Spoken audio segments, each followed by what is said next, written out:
You to the tube. Welcome, Andrew, Philip. We are going to be talking about finding deals, and this particular one is the easiest but also the hardest way to find deals, and that is deals off of the MLS, or the multiple listing service, which is more or less what every state has for real estate agents. Real estate agents put each property they have listed onto the multiple listing service, the MLS, and if you have a real estate license or you know a real estate agent, they can get you those. You can get all of these properties. There's a smorgasbord of properties. It's easily the number one place to go to find properties, but because it's so easy to go to, there's also a lot of competition, which is the good and the bad of the MLS.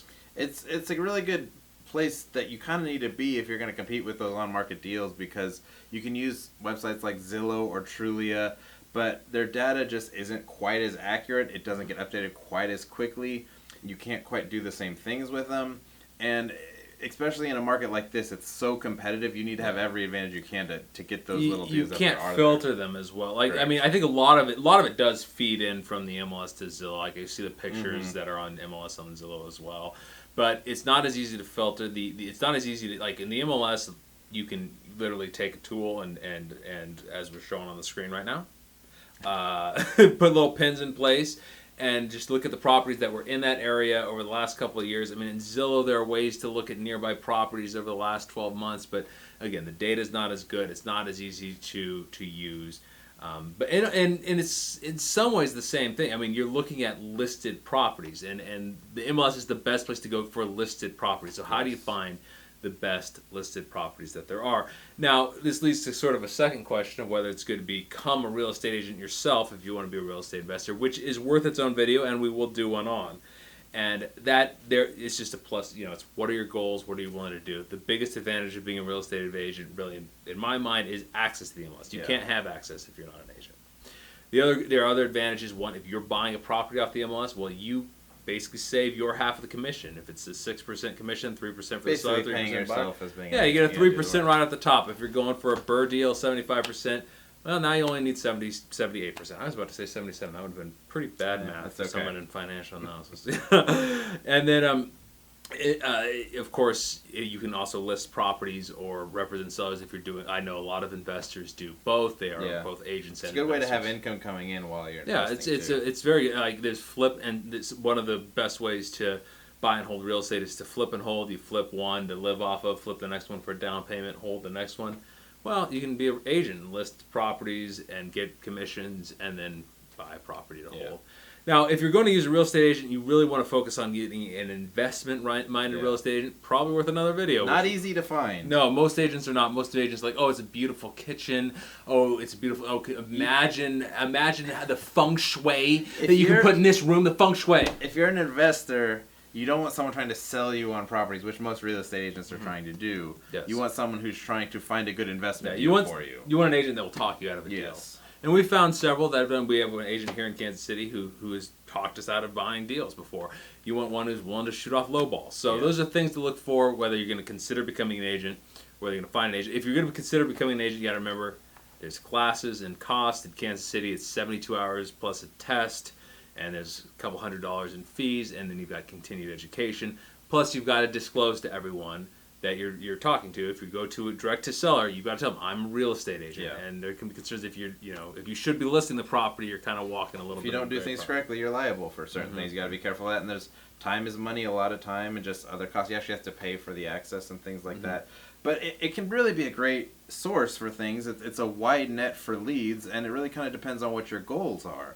I mean, for us, we're trying to get deals at usually 75% ARV when we're all said and done. That is very difficult to do in a market like today, but that's not everybody's goal. No. Some people just want to get some money in real estate. They don't want to set up bandit signs and do all these marketing campaigns to find a deal. SEO. Yeah, people don't want to do this. I just want a decent deal, and to find a 5% equity deal or a 10% equity deal, those are definitely still out there on the MLS. They might be difficult, but they're there. They're a little tricky. But But that's a great way to just, you have access to all these leads, and you can kind of go from if that's what your goal is. If you want to be a little bit more passive investing side, I mean, off the MLS or with a good real estate agent, or even with a good turnkey company, which is definitely something we need a video on, because you need to be very careful about turnkey companies.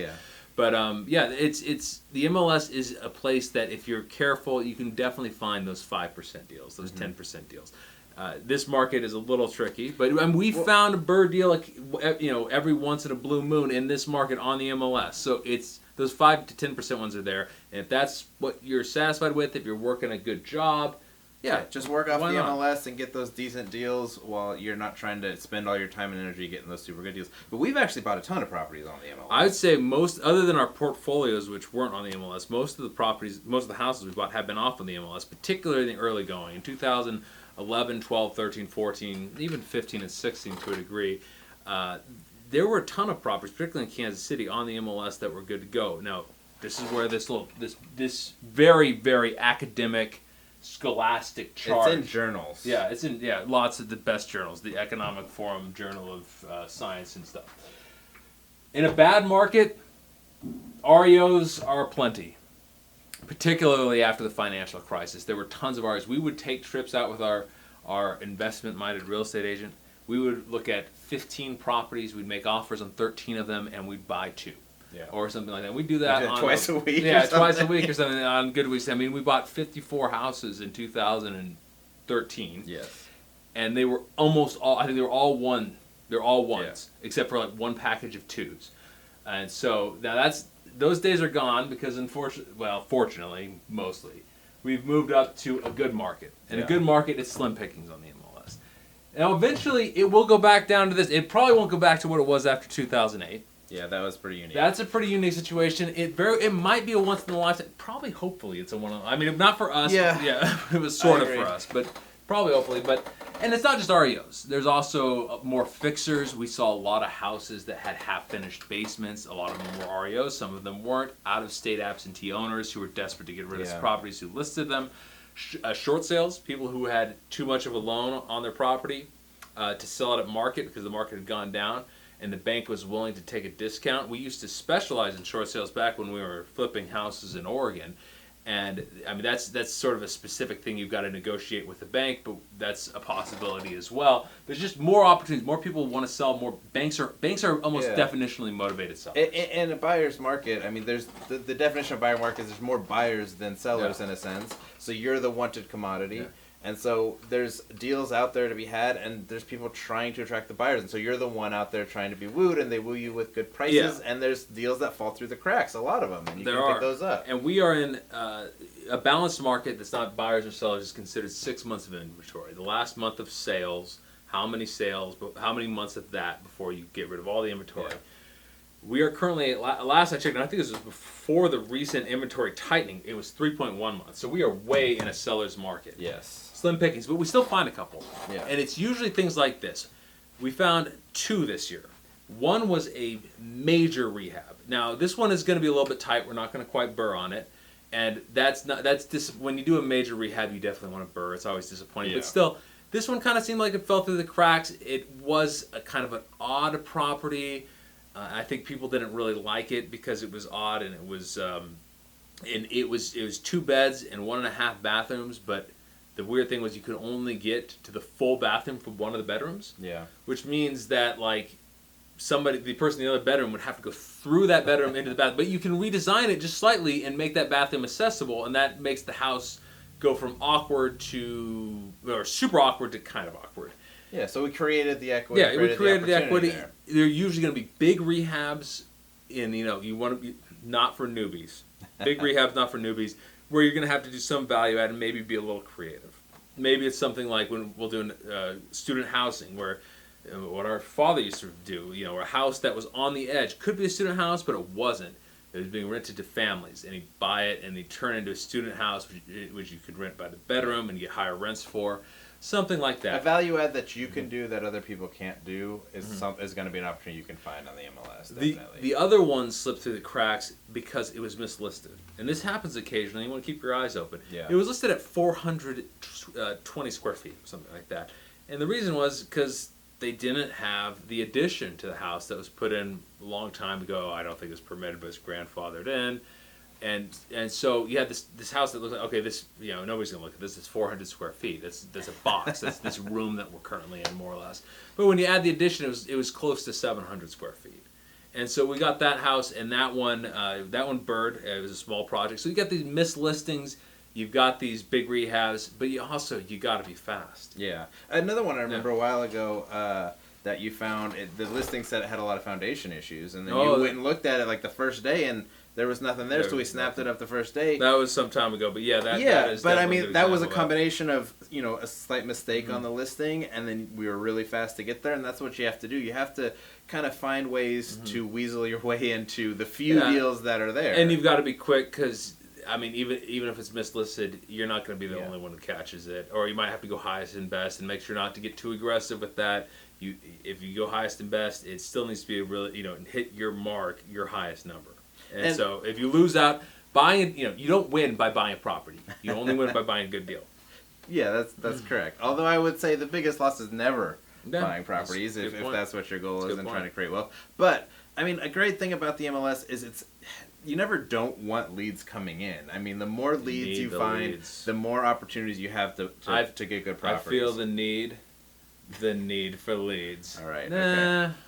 Whatever. Okay, so I mean, we want as many leads coming in as we can, and we always filter through the best ones first and then go. But if you don't have a lot of leads, the MLS is a great source for tons and tons of leads to filter through to find unique opportunities. I mean, you can go through some of the unique categories. I found one we almost got. I looked in the commercial section for packages of properties. Unfortunately, we got second on a package of 19 properties I went after, but it's a category that people aren't really looking for on the MLS. Package is not something people usually look for on the MLS. And so also, you can look at find listings that have been sitting for a really long time, that have been on the market for a really long time. A lot of real estate agents will market to expired listings, but as a real estate investor or agent investor, you can market to expired listings. It's also a great way to meet leasing or real estate agents and things like that. You contact them about a potential deal.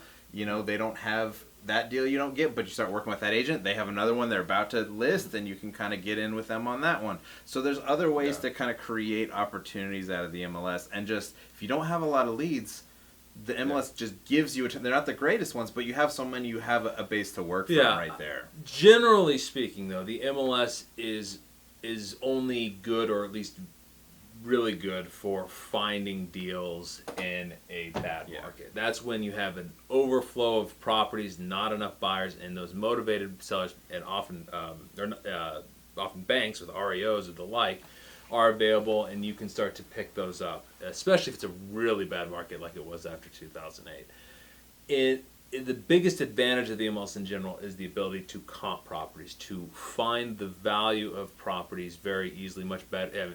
Zillow, Trulia, others you can do it with, but the MLS is by far the best, and that is a key advantage to having access to the MLS. If you're comping a property that you found from direct, mailings or SEO or bandit signs or Craigslist ads or whatever, and so but it's still a source of leads. It's still a way to buy properties, and especially in bad markets, it's something you definitely should add to your repertoire. It's a little bit more passive, but it's something to have there, and that's really kind of sums it up. Great for comping. I think becoming a real estate agent is definitely something you should at least consider, or you definitely at least want to find a very good investment-minded real estate agent, and keep finding properties off the MLS is not impossible. It's not even impossible in a really hot market. It's just hard. So add it to your portfolio. Now I do need to now talk to them about our sponsor for today. Our sponsor is this YouTube channel. So if you want to support us and our sponsor, click the red subscribe button. Click the thumbs up button, because we really appreciate our sponsors, which is ourselves. So I appreciate that's awesome. myself. So we appreciate you guys for watching. We have more videos coming. Check out our other ones that we have on other topics that I'm sure some will be linked in the thing. We'll link over there somewhere. Thumbs up, red button that says subscribe. We appreciate it, guys. Thanks.